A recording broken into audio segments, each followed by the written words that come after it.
good morning. It's like 7:10 and it's still dark outside.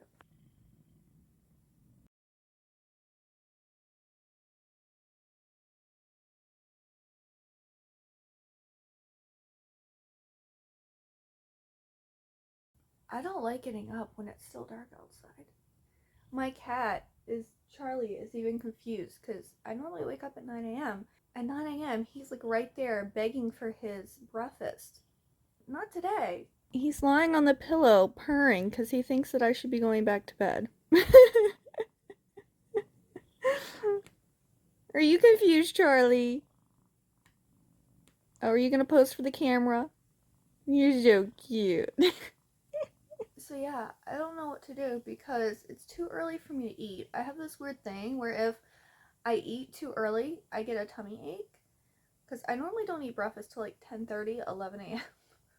I know that's like brunch or like lunchtime. But like, if I eat before 10 a.m., I get a tummy ache.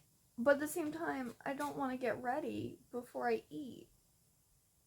So maybe I'll get ready and then take food with me and eat it on the way there? I don't know. It's just too early. I don't know what to do. But I guess I'll check in with you guys once we get there.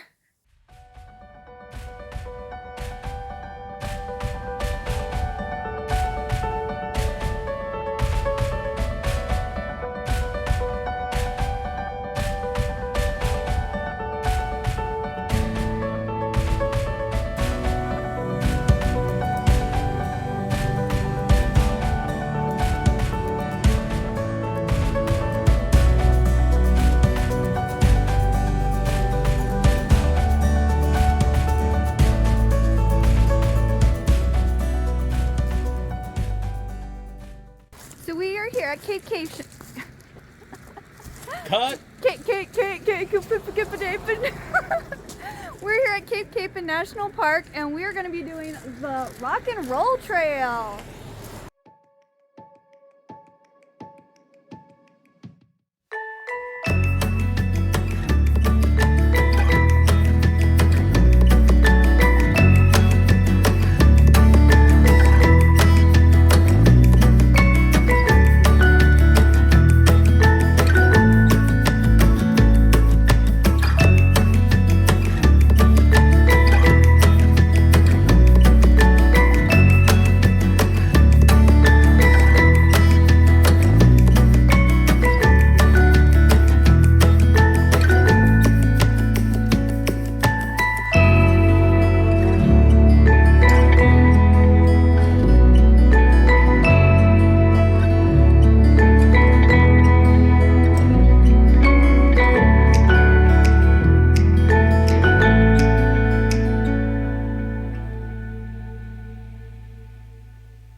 Oh, there he is.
Okay, well, I'm home. I've been home for a while now. As you will have seen clips, my family and I went to Cape Capon National Park, and we ended up doing the Rock and Roll Trail, which was, I think, 2.2 miles, and I think that took us like an hour and a half or something like that. And then we kind of chilled, and then we ended up moving our reservation at the Canary Grill to 2:30, and like when we got there, it was ready to go, and we sat down, and I forgot to film like what I ate, but I basically just had a chef salad, and I took out the ham, the cheese, and the croutons, and then had honey mustard sauce on it, and it was really good. And I really liked it because at a lot of places they don't chop up the vegetables and like the hard-boiled eggs and stuff. They just like, you know, usually a hard-boiled egg is cut in half and then thrown on. If there's grape tomatoes or cherry tomatoes, they just throw them on. They don't cut them. The cucumber slices will just be sliced and then thrown on. And like there's a lot of times like iceberg lettuce. No, this was a really good salad. Like it had like a spring blend mix. They actually had the boiled egg like sliced. The cherry tomatoes were cut in half. The cucumber slices were cut in half. And then it had like sliced tomato, or a little bit of sliced onions. So it was a really good salad. And they also have a lot of gluten-free options. They had a few like gluten-free appetizers. The crab soup was gluten-free. All of the salads could be made gluten-free. And then they had like brisket and I think a ribeye, salmon, and like something else. I didn't see anything on the menu about like the sandwiches, like there being a gluten-free bun option, but it was really, really good. Like I really liked it. But if you're ever in Berkeley Springs, West Virginia, I would suggest the Canary Grill. They also have a deck so you can sit outside and eat, and like there's this beautiful view of the mountain where you can like see all of these gorgeous like trees, like because you know it's a view of the mountain. So especially in the fall, it was gorgeous. Like we were like looking outside because we didn't want to be outside because we had already been being attacked by bugs. So we're like, we're gonna sit inside and get away from the bugs. But it is a very beautiful view. I've now been home for I think like 2 hours, I think something like that. I was gonna take a nap, but then I realized I wasn't really tired enough for a nap, but I'm not really awake to do anything. So I made myself some pumpkin spice tea, and I started to edit a video. And I mentally can't right now. Like I said, I'm tired, but I'm not super tired.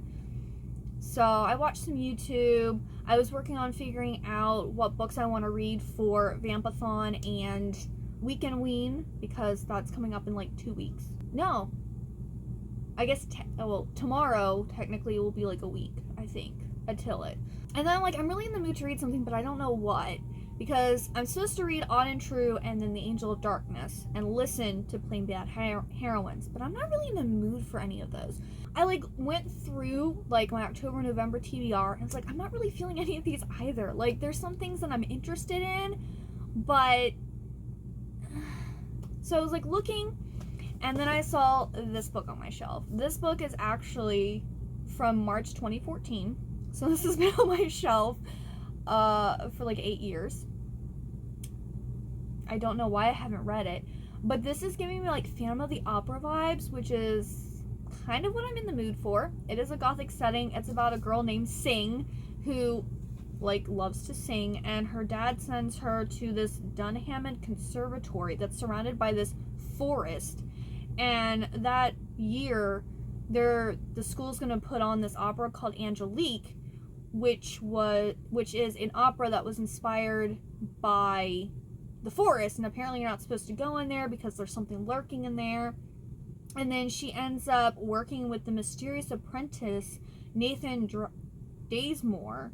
He's her vocal coach, and he has secrets, and apparently there's myths and legends surrounding Dunhammond and the great creature they say lives there. It says lyrical, gothic, and magical, strange sweet song by Addie Rule will captivate and enchant readers. And this cover is also gorgeous. I'm pretty sure this is why I picked up this book. And I was like, I like this cover. It's pretty. And I read the first 2 chapters, and the chapters are really short. Like, chapter 3 is like half. This is all of chapter 3. It's literally just like half a page. and then you turn the page and it's chapter 4. So the chapters are really, really short. It's interesting so far. The first chapter is actually this crow shows up at I think it's at the school, and it's up in the top, and it's like listening to the music, and then it's moving its beak. It's bike. It's moving its beak like it's trying to sing. So I don't know if she gets turned into a crow. Like, I feel like that chapter might be like what happens later. So I don't know if she gets turned into a crow, or if someone else at the school is a crow, or if the creature is a crow. But I'm thinking this crow is going to be important in some way. But yeah, I think I'm going to read this, and then I'll work on Odd and True. And The Angel of Darkness might have to wait, because next week I also have to read Angelica Frankenstein Makes Her Match and make the dedicated spoiler-filled reading vlog for that, because the whole last week of August is going to be Vampathon and Weekend Ween. We'll see what happens, but I think that this is going to be a quick read, and I think Odd and True is going to be a quick read too. I just wasn't in the mood for it right now. So yeah, I just wanted to kind of give you an update, let you know I'm actually mood reading, which I try not to do, but sometimes, you know, if you're just not in the mood, you have to mood read. So yeah, I have to eat dinner, because I am starting to get hungry again, because all I had was a salad around like 3 o'clock. So I'm going to do that, and I will check in with you tomorrow. Alright everyone, it is now Sunday, and I've already had a pretty busy day.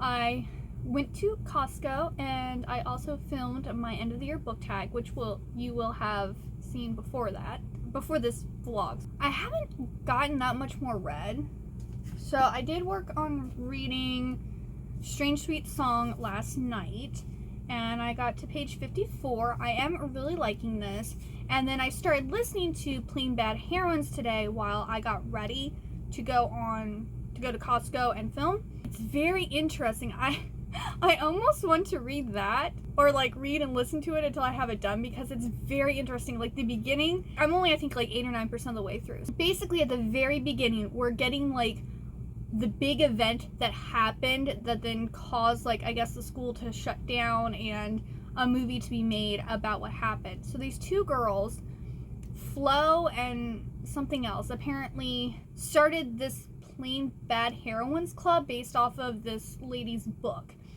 And the one girl, not Flo, but the other girl, has been like told that if she wants to continue her last year at the school, that she has to stay away from Flo and that club, or, you know. So I guess she agrees to this. But she comes back, and she's running through the, I don't know, the field or the forest or something, and she ends up stepping on a yellow jacket nest, and like basically gets attacked by yellow jackets, and Flo comes to help, and and so they basically die from thousands of yellow jacket stings. Well, then following this event, I guess 3 other girls die, and I think they're all part of the club that Flo and this other girl were in. Well, now we go to, I guess, like present time for the story, and we have Audrey, who is like an up-and-coming actress, whose mom, I guess, was a semi-famous actress, and she's going to be playing Eleanor in this movie they're making about what happened. Then we have Harper, who is a already famous actress. I think she's playing one of the lead roles. And then we have Merritt, I think was her name, and she, I think, is writing the screenplay for the movie. That's all I've gotten so far, but apparently what happened to the girls in the past is supposed to correlate with what's happening with the girls in the present time, I guess, at the school. But like, it's really weird, because already these yellow jackets are showing up where the 3 girls in the present are. So there's something going on with the yellow jackets. Not only that, but the narrator of the story alludes to the fact that, like, we don't know who the narrator is, basically. And she makes a comment that she's an amalgamation of, like, all these yellow jackets that are pointing the way, or I don't know. I was confused. So I don't know if it's, like, some supernatural thing that has to do with the yellow jackets or what. Let's just say it's kind of gripped me already, and I want to know what's going on. So while I really like this, I don't know if I'm going to continue with this or if I'm going to read that, because that other one sounds really good. I might stick with this because I can listen to the other one, and then maybe once I finish this, I'll start that one. I don't know. It's one of those things. There's so many books I want to read, but there's just not enough time. There's never enough time, right? And then I wanted to talk about, my mom found this JoJo's Dark Chocolate Pumpkin Spice Filled Bites. And they are vegan and gluten-free. And it's basically like dark chocolate filled with like this pumpkin spice filling. And then on top you have, I think, pumpkin seeds, oatmeal. But it is so good. Like, now the thing is, these are kind of really expensive. There's only 9 bites. Okay, 9 bites. And it's $4.29 for 9 bites. So you're paying like over around 50 cents for each bite. And they're really tiny. Like, that's as big as it is. So they're really tiny, but they are delicious.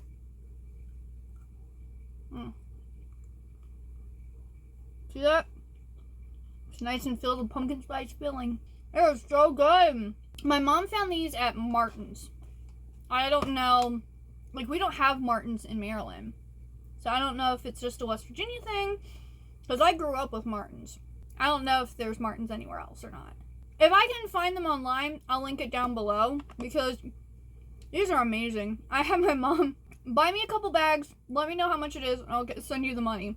So she's like, oh, I got 3 bags. So I was like, okay, I'll take 2. So I sent her $9, and I got my bag. Or bags. No regrets. They're one of the best chocolate snacks I've ever had. And it's hard to find good chocolate that's also vegan. Not that I'm vegan, but I can't have dairy, so I have to have vegan chocolate. But yeah, that's my update for now. I have to try to get this vlog edited so I can get it up for tomorrow. I want to say I kind of had like a rough week. Because like, work was really busy. I had to do all of this like extra billing stuff. And I pretty much did it all week, and I had like really terrible eye strain. And then I had to wake up super early, like at 7 a.m. on Saturday, to go hiking. So, and then waking up early tomorrow because Fairy Loot is dropping their Crescent City special editions. So I'm going to be waking up at like 7:50 a.m. to hopefully get on the waiting list so I can buy those books. And then next weekend, my husband's mom and dad are coming to visit us. So it's just a very busy time. And like, when I get super busy or have to like interact or like do a lot of stuff constantly, I get really drained. No pain, no gain, right? I'm gonna push through, I'm gonna get it done, and I will check in with you later. Oh my goodness, guys. So I woke up this morning at 7:50 a.m., got onto the Fairy Loot site, logged into my account, and then as soon as I got my like email link, I went and clicked on it. I got on the page, I selected, you know, the add to cart or add item, whatever it is, and then the system crashed. Or I should say the site crashed. And I just kept on like refreshing, and it kept on going from like unavailable to like giving me the sale page, and then I go to click to add the item, and then I get kicked off again. And then Fairy Loot finally was like, sorry guys, this didn't go the way we wanted, so any orders placed today are being canceled, and tomorrow is for British people, or the UK, to buy books, or what's it called? Early access. The UK is getting early access tomorrow on Tuesday, and then the US is getting early access on Wednesday now.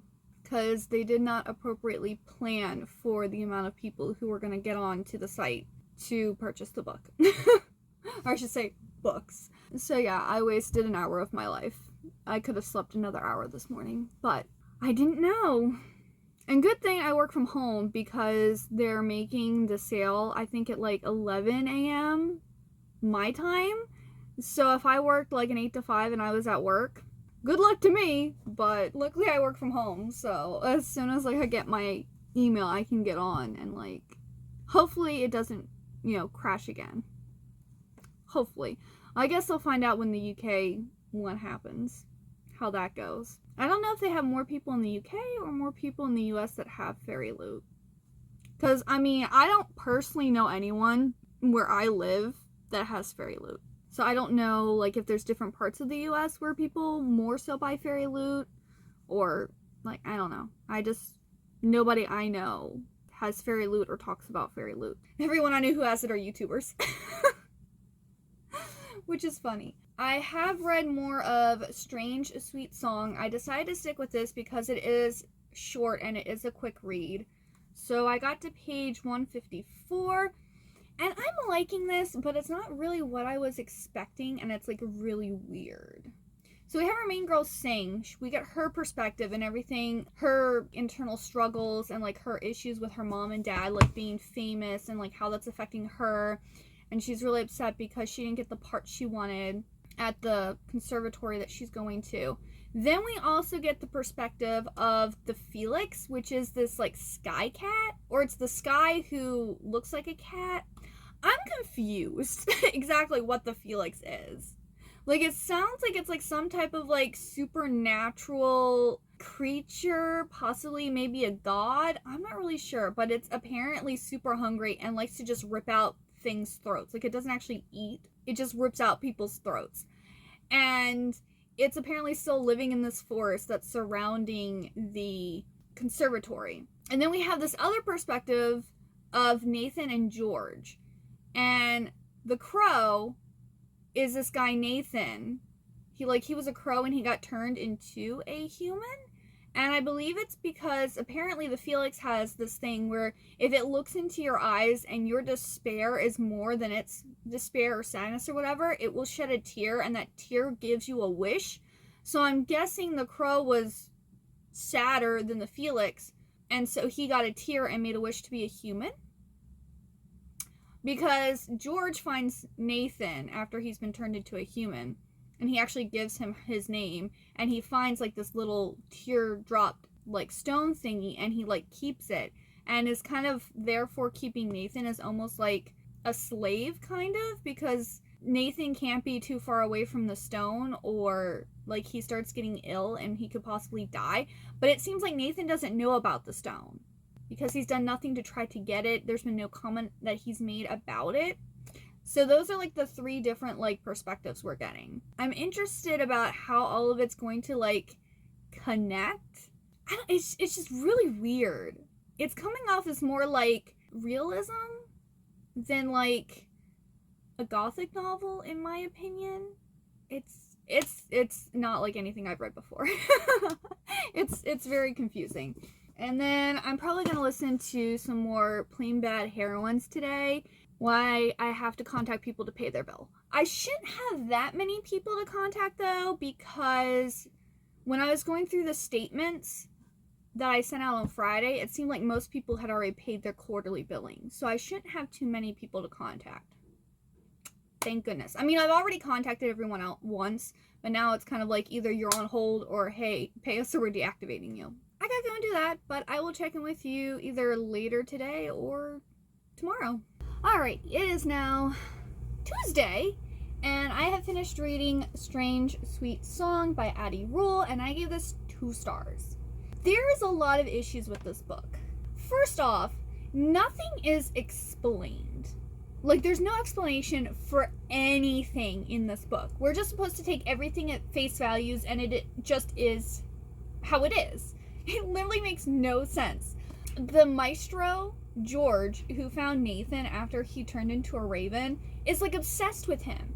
And there's literally no explanation for why. Literally none. I'm like, why is he so obsessed with him? Why can't he why does he act like he can't live without him? And like, there's no hint that there was anything like romantic that went on between them. There's something special about the gem, like the teardrop gem. But if that's the case, it wasn't explained well enough. And then we have like the whole story of the Felix and these dark woods. Like the woods aren't dark, okay? There's nothing creepy and sinister about the woods or the forest surrounding the city. It's just this creature called the Felix lives there. And if it looks into your eyes and sees greater sadness than its own, it cries a tear and grants you a wish. But if you aren't sadder than it, it rips your throat out. And there's literally no explanation for why the Felix does this. None at all. And then the ending makes no sense at all either. And then, like, we have Sing and Nathan who, like, start forming this romantic relationship, which literally has no basis at all. And by the end, she's, like, completely in love with him. Something happens and she's utterly distraught. And it's like, you don't even know this guy. Like, literally, the big, I guess, climax or whatever that happens is in November. They started school in, like, probably, like, August, September. I think they had 9 weeks until their play or whatever. And for most of the time, she spent it hating Nathan. So it's like enemies to lovers. But it wasn't, like, a long enough period, nor did it make any sense. Was the story interesting? Yes. Could it have been a really great story? Yes. There was just no substance, no explanation. It just, everything was supposed to be taken at face value. And I have an issue with that. That really disappointed me, because I thought I was going to really like this. I was hoping for maybe, like, Phantom of the Opera vibes. No. It was definitely unlike anything I've ever read before, but, like, not in a good way. So I don't recommend this. Like, I've never heard anyone even talk about this, and that's probably why, because it's not worth talking about. I'm so sorry, Addie Rue. I wanted to say Addie LaRue. Actually, that is funny. The Musical Life of Addie LaRue, and this is Addie Rule. I don't know. Did anyone else think that when I said the name originally? Oh, and then, not last night, but I think it was Sunday night, I watched the new Hulu movie Rosalind, and it was really good. Like, is it a masterpiece? Is it, like, the most amazing thing ever created? No, but it was really enjoyable. Like, I really, really enjoyed it. Like, I was like, oh, it's like an hour and 37 minutes. It's probably like a ha-ha laugh moment or whatever. But then by the end, I was like, I think this is my favorite movie that I've watched this year. Like, I was going back and thinking about it. Not that I've, like, watched tons of movies this year, but I was just like, I think it's been my favorite so far. Like, the main girl character the main girl who played Rosalind just did such a good job, and she was just, like, so cool, and, like, I totally wanted to be, like, her best friend. And then at the end, I found out that it was not only is it a retelling or reimagining of Romeo and Juliet, but it also was inspired by When You Were Mine by Rebecca Searle. And I'm like, I'm pretty sure I read that book. And I went and looked, and yeah, I'd given it 4 stars. So I really like that book, because, you know, 4 or 5 stars, it takes more to get out of me. Most of the times I do a 3-star. So I was like, oh yeah, I remember really liking that book. And it was just so good. If you like a cheesy, like, high school age rom-com, but, like, set back in the time of Romeo and Juliet, you will like this movie. It was funny. It was very campy. It was almost like enemies to lovers a little bit with Rosalind and her beau. And then, like, it also pokes fun at the play of, you know, William Shakespeare's Romeo and Juliet. Like, it points out all of the issues with the play, pretty much. And so it's also kind of like a feminist take on it, too, while also modernizing it. So, like, I highly recommend it. It was really good. I actually want to kind of just watch it again, because I liked it so much. I don't know what that says about my taste in movies. Like, my husband, if he watched it, he'd probably be like, this is garbage. But, you know, maybe it's one of those guilty pleasure movies, like Twilight or something, because Twilight isn't amazing, but it's still enjoyable to watch. So it's probably that. It's a guilty pleasure movie, and I like guilty pleasure movies. I don't like, you know, high stakes and, like, things to take itself seriously, and, you know, I just want to have a good time when I watch a movie. That's also why a lot of times when I watch TV shows, I watch sitcoms, because it's just to have a good time, a few good laughs, and that's what I like. So yeah, I'm now working more on Odd and True. I've decided, since that's what I pulled, I should probably actually read it. I need to stick to my TBR. So I'm at 49%. I'm almost halfway through. I have a little less than 3 hours left, so I will definitely be able to get this done today. We're kind of going between 2 timelines. We're going from True's perspective, which is, like, the current timeline and about what's happening in the present of True leaving with her sister Odd and, like, going to try to find their mother and, like, I guess monster hunting. But I'm a little unclear if they're actually monster hunting or if it's, like, a euphemism for something else. And then we have Odd's perspective, which is what happened in the past from the time when when True was born, I guess up until maybe they went to live with their aunt, because it seems like that's how the timelines are going right now. And like everything that Odd has told her sister True about that time isn't correct.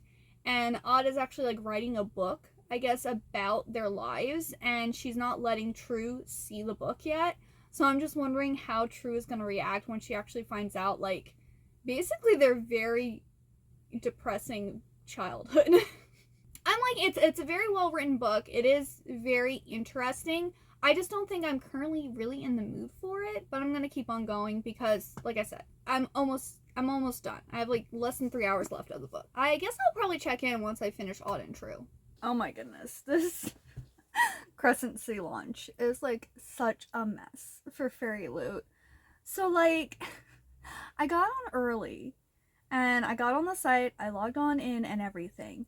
And then once I got my email, which was at 11:07, so it was 7 minutes after the time, I clicked the button and it said, it put me back into the line and said that the estimated wait time was like 58 minutes. It is now 11:25 and it says my wait time is 1 hour and 17 minutes. How is it that when I first got in line, it was only 58 minutes and now it's an hour and 17 minutes? It's even gone up as high as like an hour and 31 minutes. Like, I thought the queue system worked as if, oh, hey, you're in line, your number such and such, and the time should be going down, not going up. I just don't understand what's going on. So I have no idea if I'm going to get these books or not, because I am basically in an unending line because the time isn't even going down. It's going up.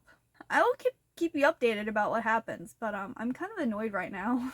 So I got my Crescent City special editions, and it's literally exactly 1 hour after I got my email. But I got them! Yay! Alrighty, it is now Wednesday evening? Yeah, Wednesday evening. As you will have seen previously, I was able to get the Fairy Loot special edition books of Crescent City. And last night I finished reading Odd and True, and I ended up giving this 3 stars because I liked it, but it wasn't what I was expecting. Like, I was expecting Odd and True to like go out and like be fighting monsters and kind of like have action in it, and maybe have like a big bad or something, and that's not what this book is about at all. I don't even really know how to explain it without like spoiling it, because I guess the overarching thing is it's about storytelling and the whimsy in life, and like to make sure that you don't lose that whimsy, but at the same time, if you take the truth and add whimsy to it, it can make it sound like a lie. If you read the book, you know what I'm talking about. That might sound like really convoluted and like really confusing. That's pretty much what the book is about without telling you what it's about. So it was good, it's just not what I wanted. Or not what I was expecting. And I got me some kava. I absolutely love kava. They are the best. So here's a picture. So I got some I have some Kalamata olives, pickled onions, corn, cucumbers, tomatoes, harissa honey chicken. I have red pepper hummus and regular hummus. I have rice in here. And then I have a tahini Caesar sauce on top. And it's gluten and dairy free. All of it. That's one reason I really love them, is you get like a big bowl of food. And I think it cost me like $11? 11 something for it. My husband and I don't eat out that much. 1, because it is expensive. And 2, because of my dietary restrictions. But kava I can always count on to have safe and yummy food for me to eat. If you have food allergies, I would suggest it. There's a lot of gluten-free, a lot of dairy-free. They don't have any seafood. So if you have like a shell allergy, their dressings might have egg. So if you don't get an egg, or if you don't get a dressing, you're probably fine. I'm not 100% on that. But I'm pretty sure they have like an allergy thing on their website if you go there. They do Mediterranean food. So you can do like a grain bowl, a salad, half grain, half salad bowl. You can do They have sandwiches, like pita bread sandwiches that aren't gluten-free. They don't have beef. They have several chicken options. They have a lamb option. They have falafel. And they're just really good. If you have it in your area and you haven't gone, I would check them out. It's Mediterranean food. It's fast food. Like, literally, I walked in and it took less than 5 minutes for them to make my food and for me to pay and leave. It's fast food. Everything's already made. They just take you down an aisle. You tell them what you want. Almost like a buffet, but they pick it up for you instead of you getting it for yourself.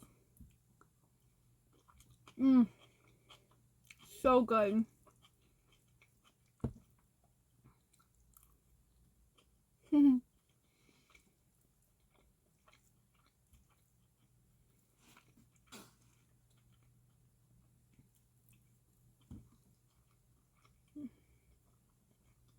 Also has a little kick to it.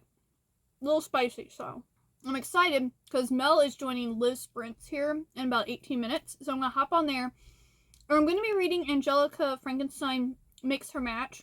So after this clip, you're probably going to see a time jump because I have to make my dedicated video for that. You'll see that video before this one. Once I finish that book, I'll get back to this vlog and I'll be reading The Angel of Darkness. Or Plain Bad Herons, because I also listened to that today too. I think I'm like on chapter 12 now. It's really interesting.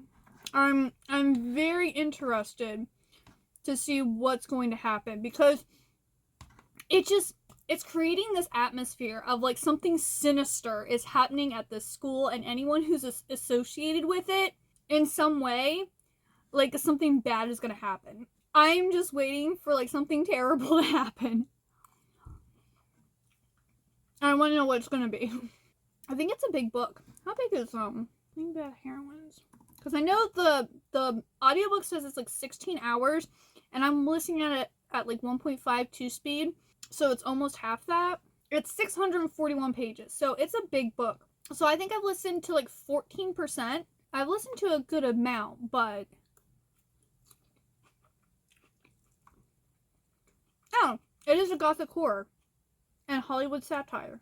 Okay, probably why I like it. But yeah, I will check in with you all later.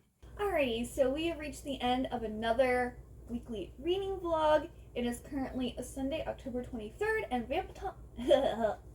and Vampathon starts tomorrow. I have been reading The Angel of Darkness. It says low battery. I had this plugged in. I don't know what happened. Well, that's a problem. I can't remember. I think I'm like on like 54 or 56% of the book. And I started at 46%. So I've only gone up like 10-ish%. And it's still saying I have like over 8 hours of reading to do of the book. So The Angel of Darkness, I think previously I said I thought it was about a murder mystery. It is, but it's not. So we have these group of people, and one of like the main guy, Dr. Kressler, is like a forensic psychologist. Like, he looks at a person's past to determine and evaluate why they are committing the murders or the crimes that they're committing. They believe that this lady, Libby Hatch, is poisoning children and killing them. And they started to look into her because this like important Spanish like dignitary or something like that child got stolen, and his wife went and like reported it, and he like beat her up because she reported their child getting stolen. She had originally, I think, gone to the police, and then she ended up going to Dr. Kressler and his crew, and they told her they'd look into it and kind of keep it like hush hush.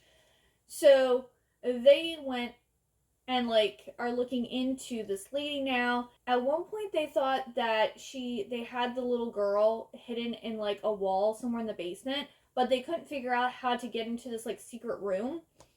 And so then they have now gone and is like doing like research about her background and found out that she possibly killed her 3 children and like was a nanny and killed someone, and was a nurse at like a hospital in the children's ward and killed a whole bunch of babies. Like, wherever she's been, children have been dying. So they're trying to like gather up enough evidence to, I guess, convict her, and at the same time try to save this little girl if she's still alive. So that's kind of what the story is about. But it's also set back in like the Victorian, Edwardian period. It is very interesting. I thoroughly enjoy it. I really like it. It's just so long. I like reading lots of books and I like to read quickly, so even if a book's good, if it's taking forever to read, it kind of like takes away the enjoyment a little bit because it is taking so long to get through. And then this weekend was kind of busy. My husband's parents came to visit, so on Friday I had to go and run like a whole bunch of errands, and most of my packages are delivered to my parents' house, and so they got my hormonal balance gummies delivered to them, and I run out, so I had to go and make a special trip to their place to pick it up, because usually I go on Saturday evenings to go and visit them, and I didn't know how long my in-laws were going to be hanging out with us and stuff.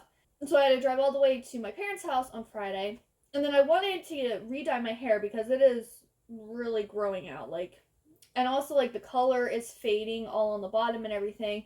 But I was just too tired after running all my errands and driving there that I was like, no, we'll just do it next weekend because we don't like have any plans next weekend. So then on Saturday, we hung out with my in-laws and we ended up going to their hotel and we played Marvel Dice Throne. This is basically like Combat Yahtzee and it's really fun. And then today we went and did 9 holes on the golf course that is here in Frederick. And that was also really fun. And then we ate and different stuff like that. And they're going back tomorrow morning, but my husband and I are back at work. That is what my weekend was. And that's also why I didn't really film much this weekend because it was just socializing and running errands and different stuff. I really hope you liked this weekly reading vlog. If you did, please give it a big old thumbs up. Also hit that subscribe button down below. If you'd like to chat to me more about books and things, I have a Discord channel and the link for that will be down below. And if you got all the way to the end, please leave me the spyglass or magnifying glass emoji. And I hope you have a wonderful good day or night, and I hope to see you next time. Bye-bye!